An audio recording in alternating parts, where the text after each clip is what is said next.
首先呢 tabletop position 啦，然後呢就將一隻腳向前擺係90度嘅，然後呢你將另一隻手就係揭開個膊頭，捉後邊個腳，捉到之後要將嗰個 hip 盡量沉低佢，然後扭過去相反方向。呢個呢係拉你前面 hip flexor 同埋個四頭肌㗎。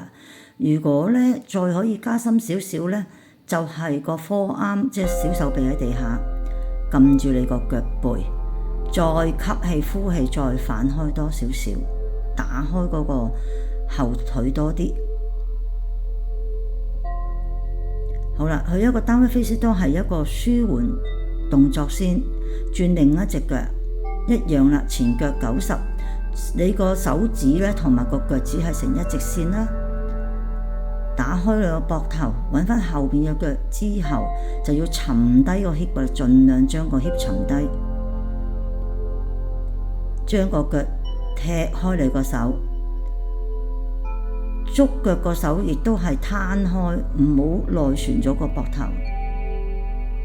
呢個係拉膊頭兼係拉你個 hip flexor 嘅，小手臂擺喺個腳腕，即係成個 forearm喺地下90度，扭去邊就望去邊，翻轉頭之後都係做翻個 down dog，舒緩動作，全身伸展，